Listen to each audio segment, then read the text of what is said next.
Las voces de los verdaderos protagonistas.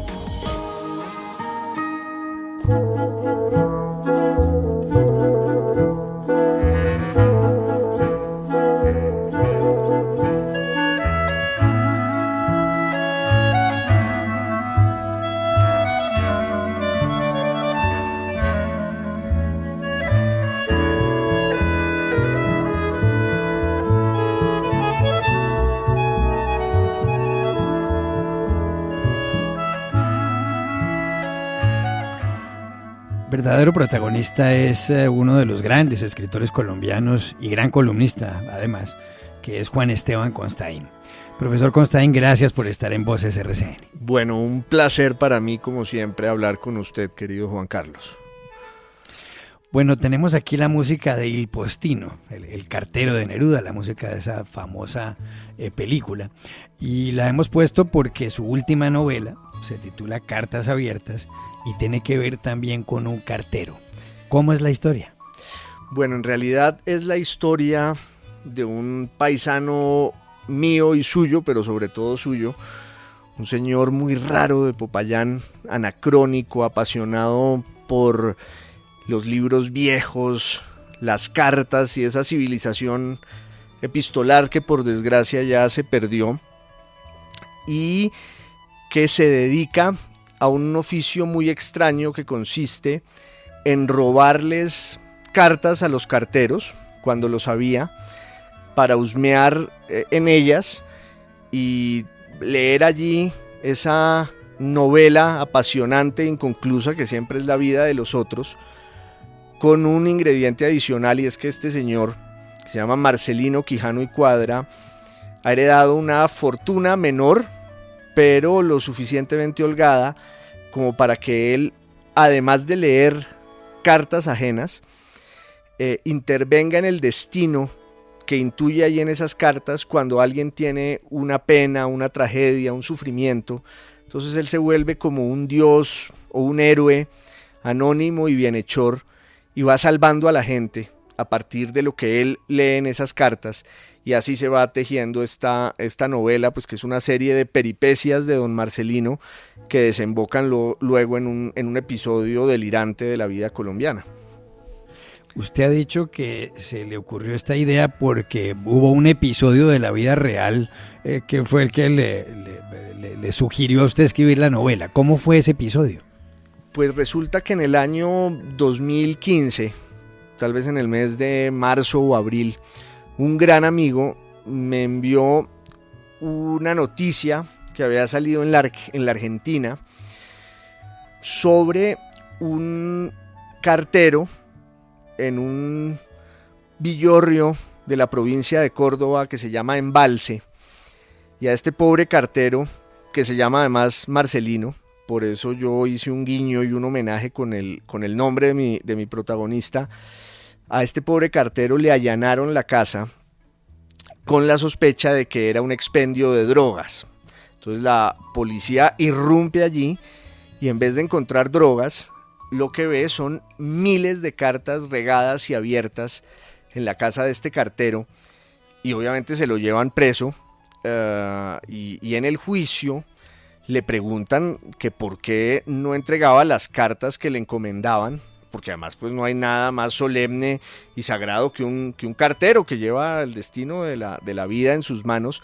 Entonces le preguntan que por qué él no entregaba las cartas, y él da un argumento que a mí me pareció absolutamente bello e inapelable, y es que él tenía una suegra que era una gran lectora de ficciones, particularmente de Corín Tellado, y esta suegra se había quedado ciega.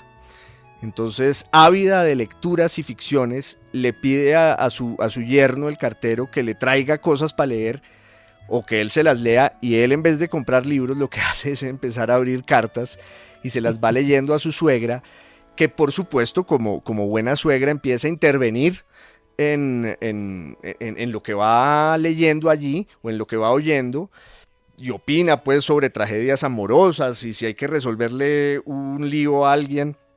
Entonces, cuando yo leí esa noticia que mi amigo me envió, más para que yo escribiera una columna, que lo hice, que se publicó en el periódico El Tiempo en abril del 2015, pero yo sabía que esa historia daba para mucho más que una columna, y entonces empecé a albergar con dicha y con codicia la posibilidad de escribir una novela, y ahí fui barruntando palabras y cosas y fui haciendo intentos hasta que encontré el personaje, el tono y también una trama, pues que es esta que yo mencionaba antes, y me senté y escribí esta novela. Claro. Bueno, esta trama tiene además otra parte, y he leído sobre eso, y es que usted en la novela introduce una historia que además es real, aunque parezca mentira, de cómo Boyacá le declaró la guerra en un momento dado a Bélgica. Imagínese, Bélgica, una potencia europea. Hoy en día Bruselas, la capital belga, es la capital de la Unión Europea. ¿Cómo es esa historia? ¿Eso es verdad o cómo es el cuento? Pues yo siempre tuve ganas de explorar ese mito y esa leyenda de la historia colombiana, que por supuesto es un delirio. Lo que pasa es que usted sabe que en nuestra historia todos los delirios suelen ser ciertos y suelen ser reales.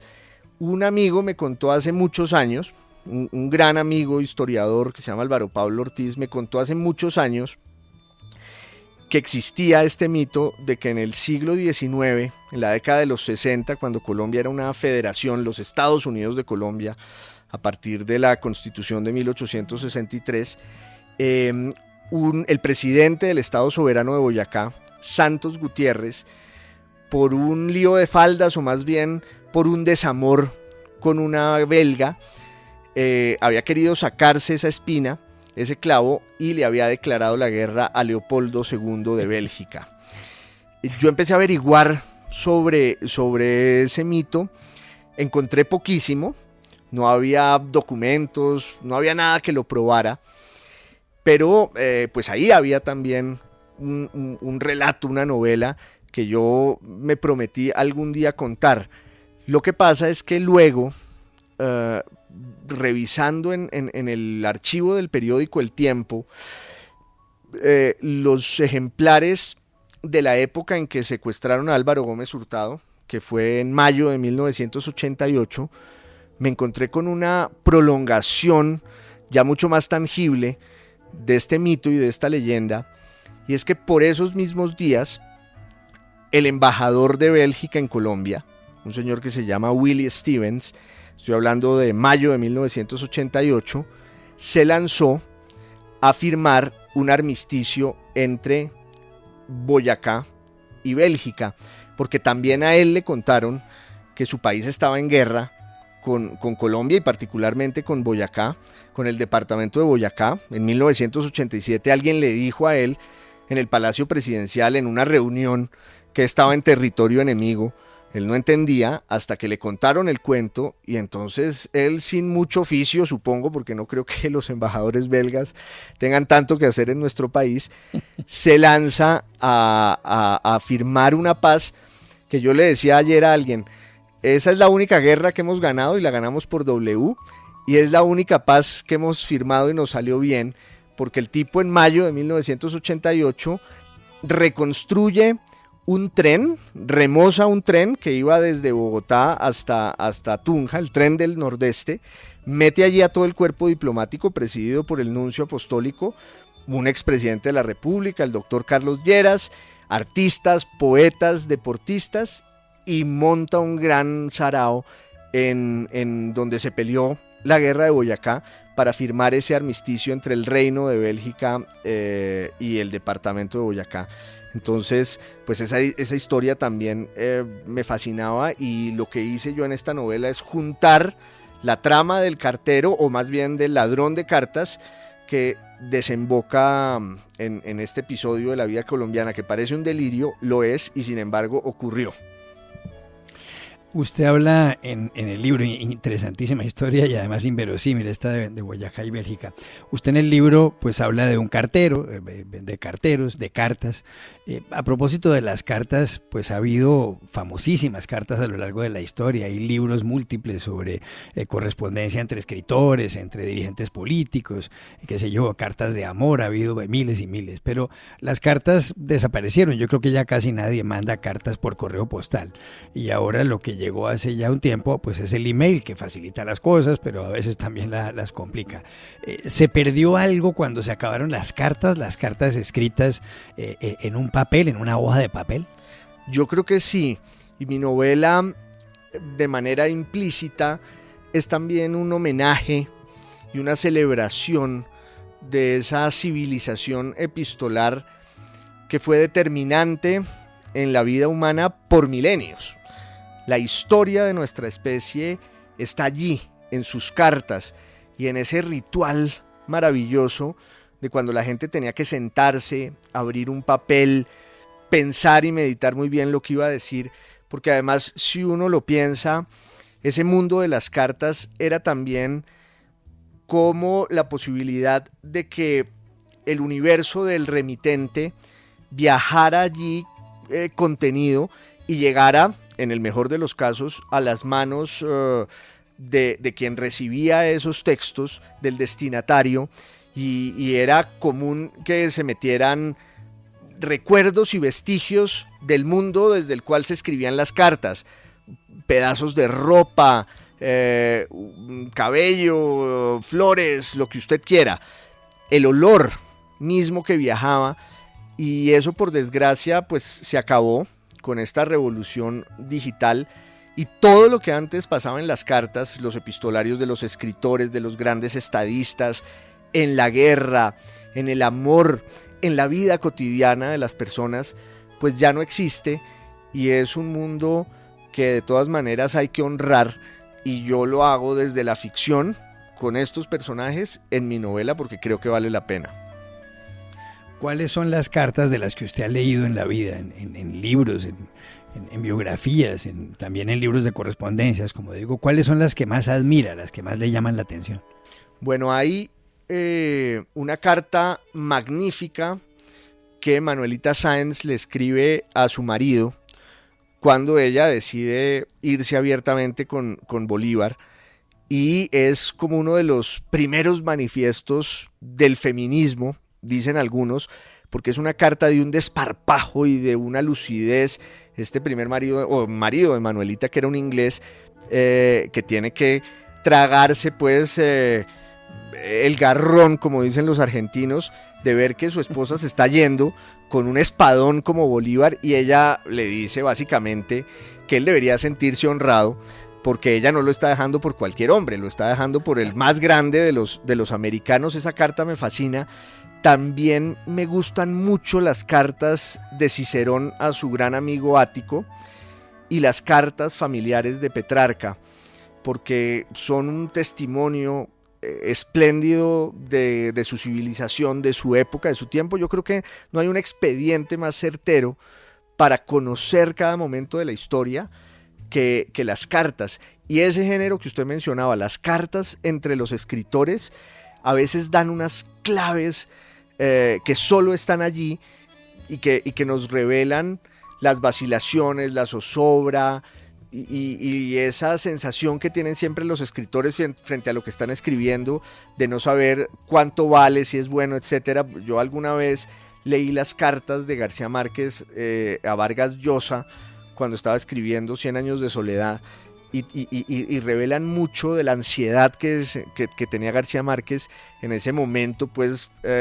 augural de su destino y de su gloria, cuando se sentó a escribir uno de los libros más importantes de la historia. Claro.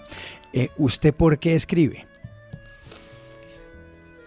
Pues yo creo que por muchas razones, porque me hace muy feliz, pero también porque yo quiero agradecer y celebrar lo que me han dado mis maestros en los libros y en la literatura.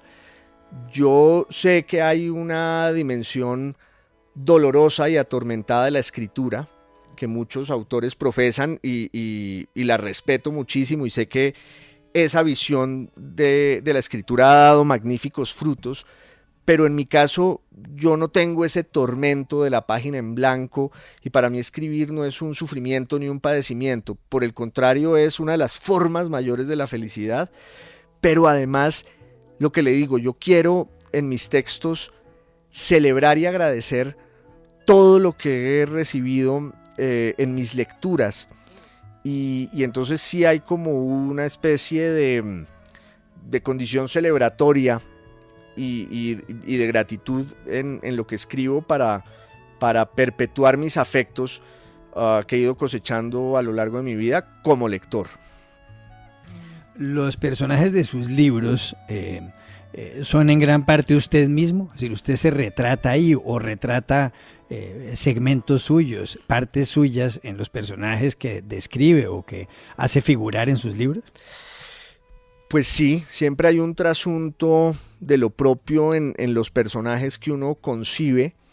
Es difícil saber la dosificación exacta de esa presencia del autor en sus personajes, pero lo que sí tengo clarísimo es que en todos mis textos narrativos y literarios hay mucho de mi mundo y hay unos guiños y unas claves que son explícitos y hay otros que son implícitos, pero en todos los personajes de los que yo me he ocupado en lo que he escrito hay rasgos que de manera consciente o inconsciente son míos. En este caso del doctor Marcelino hay seguramente muchas cosas mías, otras no tanto. Para empezar, el hecho de que él nace en Popayán y viene de ese mundo que solo los que conocemos bien entendemos lo que significa, porque Popayán es una especie de Macondo, de tierra templada, que no le pertenece ni al tiempo ni al espacio, nostálgico pozo de olvido, como lo llama el maestro Valencia, y pues este es un representante arquetípico de esa Popayán que también ya se está acabando y que tiene unos valores completamente excéntricos y poéticos que explican también por qué el protagonista de mi novela hace lo que hace.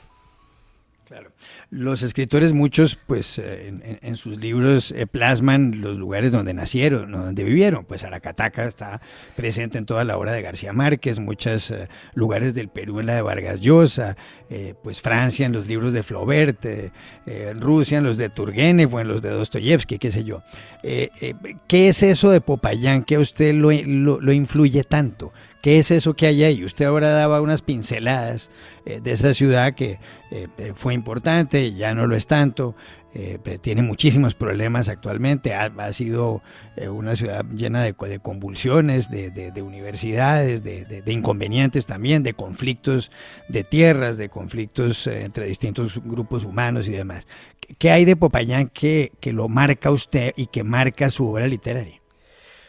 Pues yo creo que esa especie de delirio y destino surreal, que es muy difícil de explicar para la gente de afuera y que solo se percibe cuando uno está allí, en esa ciudad que además está encerrada en 7 colinas como Roma y que tiene una conciencia de sí misma en la historia superior a su presente, superior a sus posibilidades, y que está llena y plagada de unas situaciones y unos personajes que parecen teñidos siempre por la ficción, por la literatura, por la poesía, y que sin embargo ocurren en la realidad.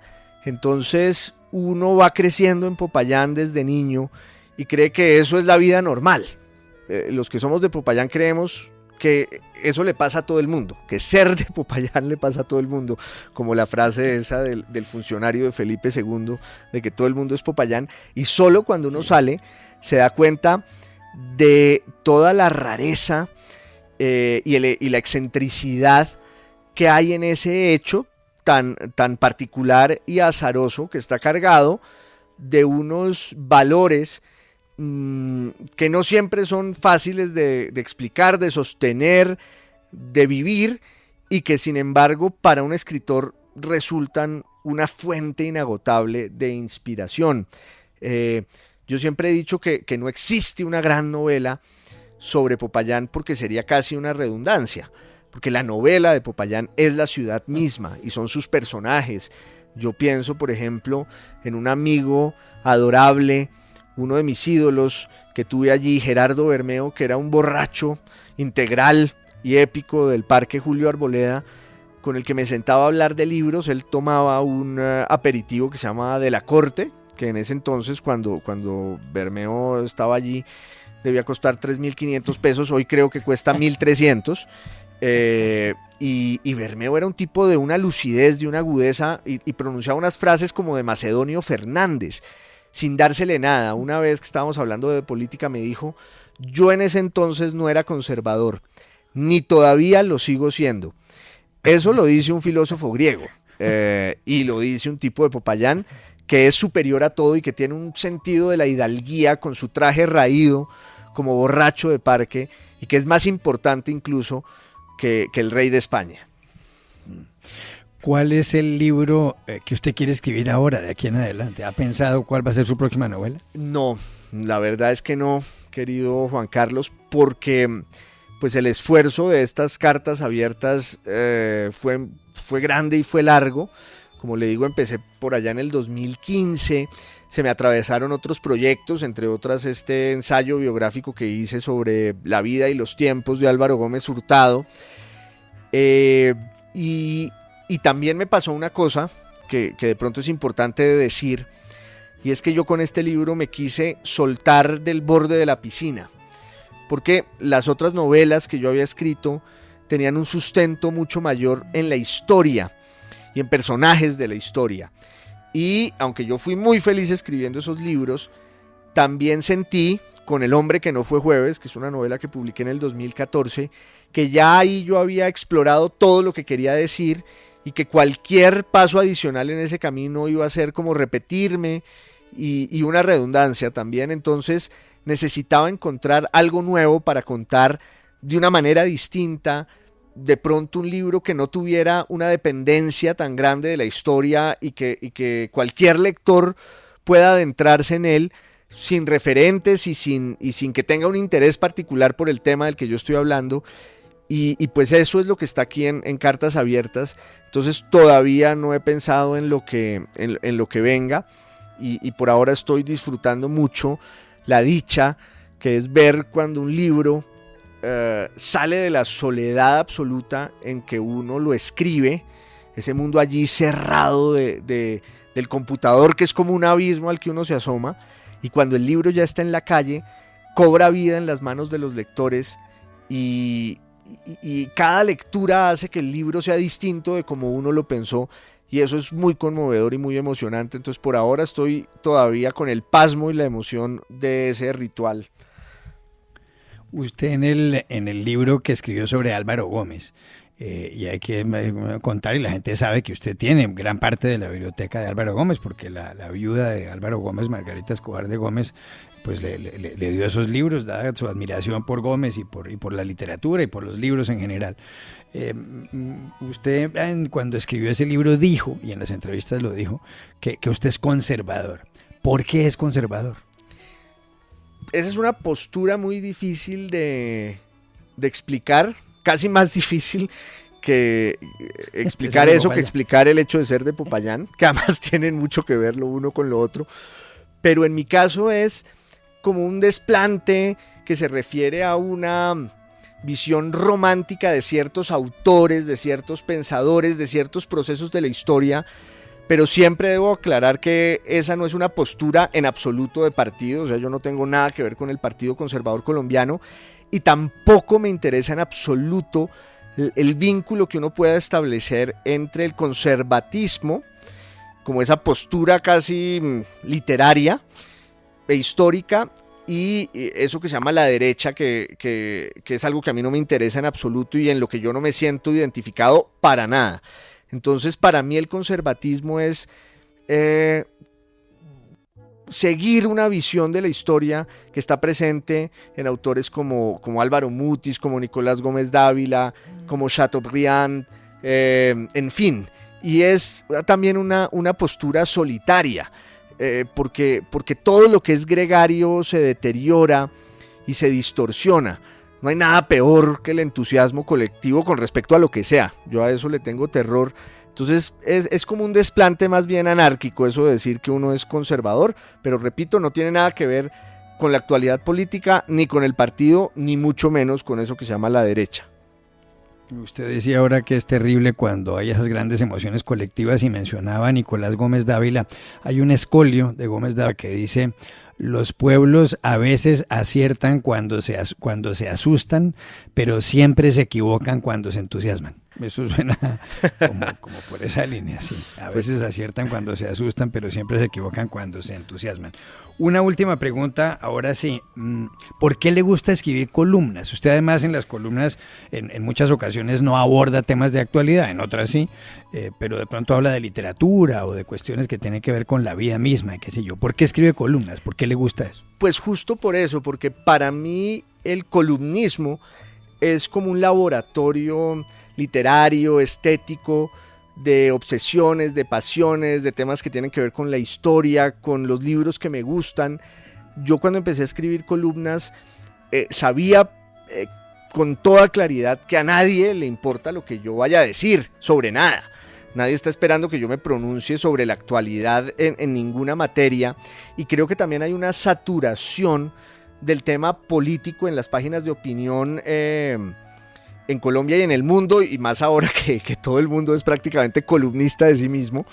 Entonces lo que yo quería era ventilar esas pasiones y celebrarlas y abrir allí una ventana desde las páginas editoriales del Tiempo, que es mi casa desde hace tanto y que me recibió con tanta generosidad, para hablar de otras cosas, y he procurado hacerlo ya desde hace más de 10 años. A veces es inevitable pues caer en la tentación de la actualidad, pero por lo general quiero más bien recurrir a lo bello y a lo antiguo, para que haya también a veces otros aires y no siempre el mismo. Es Juan Esteban Constaín, escritor colombiano, popayanejo, cuya última novela, Cartas Abiertas, está en todas las librerías. Cómprenla si les interesa y léanla. Gracias, profesor Constaín, por haber estado en Voces RCN. No, a usted por su generosidad de siempre, y un abrazo a todos sus oyentes.